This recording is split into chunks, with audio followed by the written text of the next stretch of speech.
the economic canary. Why Black women's success is everyone's success. Good evening, everyone. Welcome to the Soft Girl Era podcast. I'm thrilled to be sharing insights from my recent interview with Latoya Hall, a revolutionary economic researcher whose work has fundamentally transformed our understanding of economic indicators and entrepreneurship among Black women. Latoya isn't just collecting data, she's illuminating hidden patterns that have been overlooked for generations. Her research has shattered conventional economic wisdom and replaced it with something far more powerful: truth. Through her tireless advocacy and brilliant analysis, she's creating pathways where only barriers existed before, dismantling systems of inequity with the precision of a surgeon and the passion of a revolutionary. Latoya Hall isn't just studying the economy, she's redefining it. Have you ever considered that an entire demographic of our population might be functioning as an early warning system for economic shifts? That the financial well being of one group could predict broader economic trends before they impact everyone else? This revelation stopped me in my tracks during my conversation with Latoya. What she shared wasn't just interesting, it was paradigm shifting. Black women, positioned at the intersection of both racial and gender discrimination, experience economic downturns first and most severely. They are, in essence, the economic canaries in the coal mine. Let that sink in for a moment. The very demographic that has historically been marginalized, overlooked, and undervalued may hold the key to understanding and potentially preventing economic crises before they fully develop. When Black women begin experiencing higher unemployment rates, when their businesses struggle to access capital, when their households face financial strain, these aren't isolated incidents. They're warning signs. They're indicators that broader economic challenges may be on the horizon for everyone. This insight completely transforms our perspective. Supporting Black women isn't just a matter of equity or fairness, though it absolutely is both of those things. It's also a matter of economic self interest for society as a whole. If we want a resilient economy, we need to ensure that Black women are thriving. Their success isn't separate from our collective prosperity, it's a prerequisite for it. Let me take you deeper into this reality through some powerful stories that Latoya shared during our conversation. Consider Tasha, a brilliant entrepreneur with an innovative healthcare technology solution that could revolutionize patient care in underserved communities. Despite her stellar business plan, impressive prototype, and even early customer interest, she approached 12 different banks for startup funding. 12 times she was denied. When she finally secured financing, it came with interest rates nearly double what her white male counterparts were paying. This isn't an isolated incident, it's a pattern. Black women business owners consistently face barriers that their counterparts don't encounter at nearly the same rate. They're charged higher interest rates, scrutinized more heavily, and denied loans despite having credit scores and business plans comparable to approved white applicants. These aren't just inconveniences, they're systemic barriers that prevent wealth creation and economic mobility. They're choke points that restrict the flow of innovation, job creation, and community investment. But here's where the story takes a powerful turn. Despite these obstacles, or perhaps because of them, Black women are starting businesses at an unprecedented rate. They're finding innovative ways to overcome barriers, leveraging technology, forming support networks, and creating new pathways to success. Latoya shared the remarkable story of the Sisterhood Collective, a group of Black women entrepreneurs in Atlanta who, after repeatedly being denied traditional bank loans, created their own community based lending circle. They pooled resources, provided microloans to each other, and offered mentorship and support. Within 3 years, several businesses from this collective had grown enough to qualify for formal banking relationships, and they were employing dozens of people from their communities. One member, Kendra, started a sustainable beauty product line in her kitchen. Today, her products are in major retailers across the country, and she employs 28 people, 22 of whom are women of color from her neighborhood who had previously struggled to find stable employment.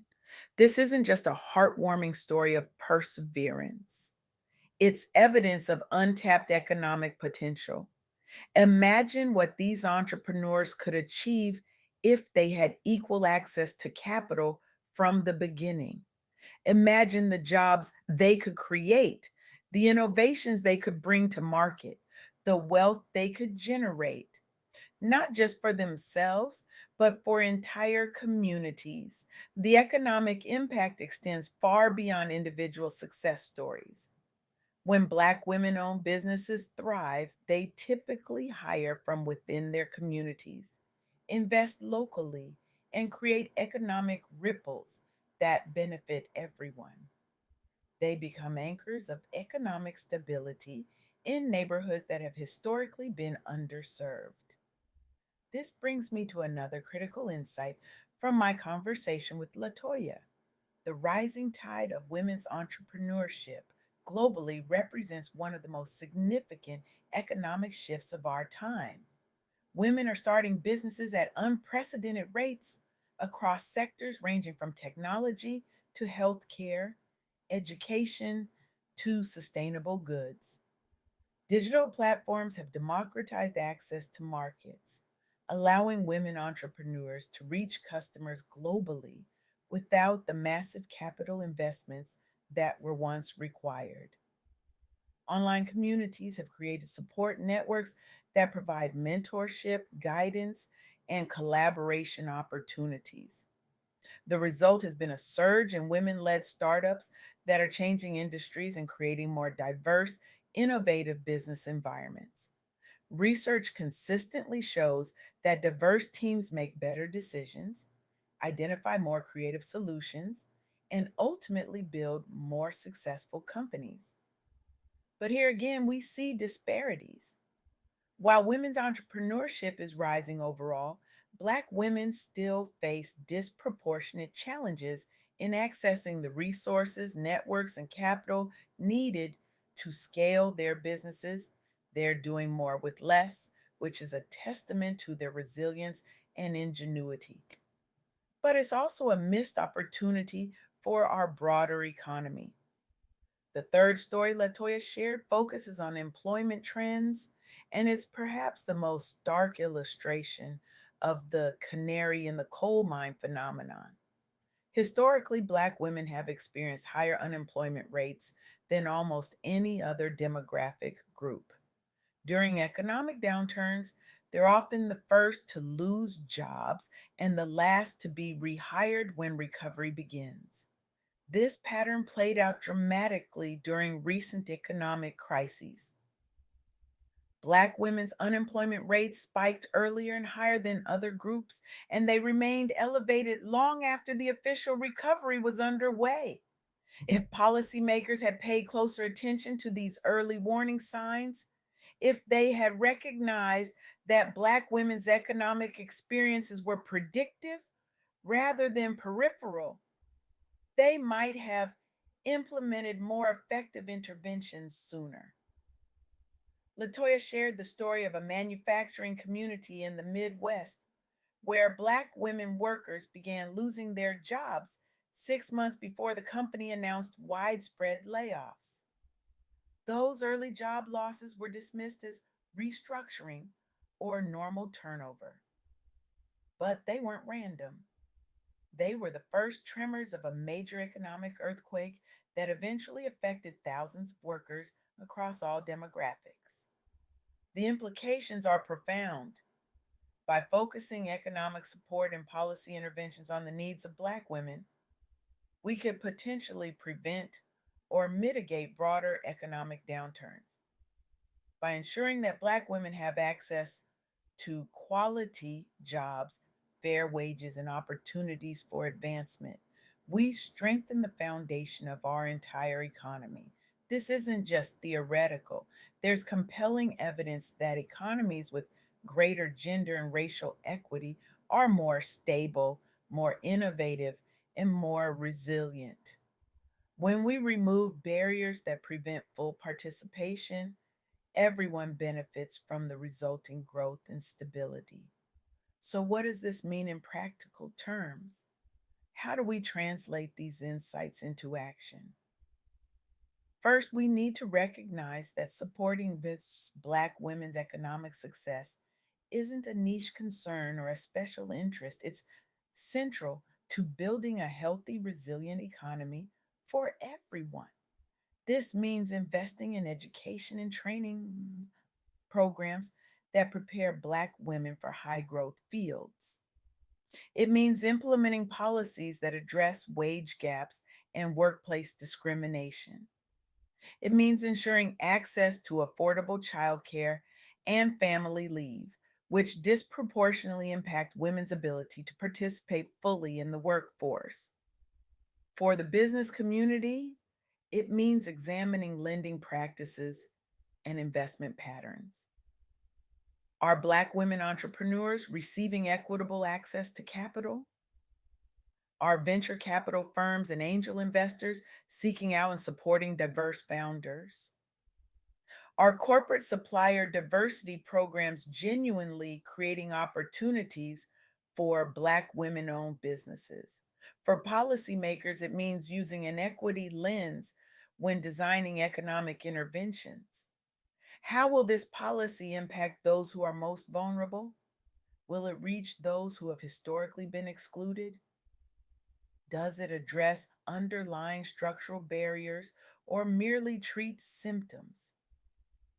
And for all of us as individuals, it means being intentional about where we spend our money, which businesses we support, and how we use our voices and influence. It means recognizing that our economic choices have ripple effects that can either reinforce or help dismantle systemic inequities. During our conversation, Latoya posed a question that has stayed with me, haunting me, challenging me. What would our economy look like if Black women had truly equal access to opportunity? How much untapped potential? How many world changing innovations? How much economic growth have we sacrificed on the altar of inequality? I want you to sit with that question. Let it unsettle you. Let it motivate you. Because here's the truth: the success of Black women isn't just their concern, it's everyone's concern. It's a matter of economic self interest as much as it is a matter of justice. When we allow systemic barriers to hold Black women back, we're not just hurting them, we're hurting ourselves. We're weakening our economy, we're limiting our collective potential. But there's hope in this realization. If the challenges facing Black women are canaries in our economic coal mine, then addressing those challenges becomes our path to a more resilient, innovative, and prosperous economy for all. So I challenge you today: look for the canaries, pay attention to the early warning signs, and most importantly, act on what you see. Support Black women owned businesses, advocate for policy changes, examine your own practice and biases.